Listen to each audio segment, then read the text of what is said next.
तो आज हम एक कहानी की गहराइयों में उतर रहे हैं। हरितपुर की वापसी, एक पर्यावरणीय गाथा।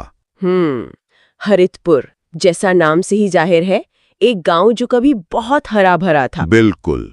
और इस कहानी के जरिए हम समझने की कोशिश करेंगे कि हमारे काम मतलब इंसानी गतिविधियों का पर्यावरण पर क्या असर होता है। और ये भी कि समुदाय अगर मिलकर कोशिश करे तो क्या कुछ बदल सकता है। हाँ, कहानी शुरू होती है एक बहुत ही सुंदर तस्वीर से।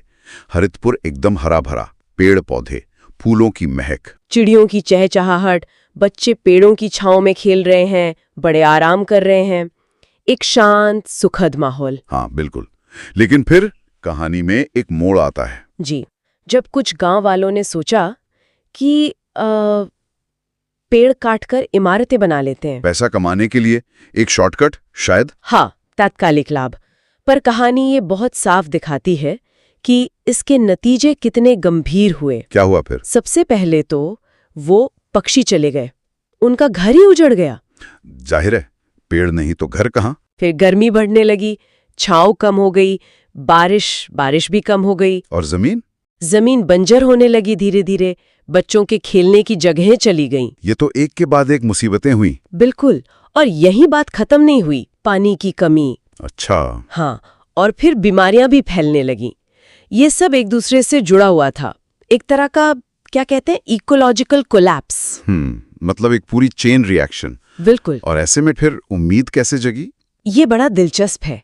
उम्मीद जगाई एक बच्चे ने, चिंटू। उसने क्या किया? उसने बस एक सवाल पूछा, बड़ा मासूम सा, कि क्या हम सब मिलके फिर से पेड़ लगाएं तो दुनिया हरी भरी नहीं हो सकती? अरे वाह, बच्चों की सोच कभी कभी कितनी सीधी और असरदार होती है। हाँ बिल्कुल।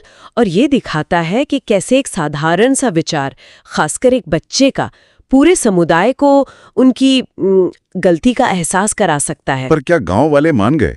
असल जिंदगी में तो ऐसा मुश्किल होता है शायद। मैं समुदायों को एकजुट करना ज्यादा पेचीदा होता है, लेकिन कहानी में वो मान गए। जी, और उन्होंने मिलकर पेड़ लगाने शुरू किए। और फिर क्या जादू की तरह सब ठीक हो गया? नहीं, जादू नहीं। कहानी ये साफ बताती है कि इसमें समय लगा, बहुत मेहनत लगी, धैर्य रखना पड़ा। अच्छा, मतलब फौरन नतीजे नहीं मिले? नहीं, पर धीरे धीरे मेहनत रंग लाई, हरियाली वापस आई, पक्षी लौटे, हरितपुर फिर से वो हरा होने लगा। ये तो बहुत अच्छी बात है। हाँ, और कहानी के अंत में जो सीख दी गई है वो इसका सार है कि पेड़ काटना बहुत आसान है, हाँ, पर उसका नुकसान सबको भुगतना पड़ता है। सही कहा। और जीवन में शांति, पानी, हवा, ये सब चाहिए तो पेड़ों को बचाना और लगाना ही होगा। ये प्रकृति का संतुलन और हमारी जिम्मेदारी दोनों दिखाता है। तो ये हरितपुर की कहानी एक तरह से हमें याद दिलाती है कि हमारे काम पर्यावरण को कैसे बिगाड़ सकते हैं, और ये भी कि अगर समुदाय ठान ले तो कैसे सुधार भी सकता है। एक चेतावनी भी और एक उम्मीद भी। बिल्कुल, ये उम्मीद बहुत जरूरी है कि नुकसान की भरपाई हो सकती है, भले ये वक्त लगे।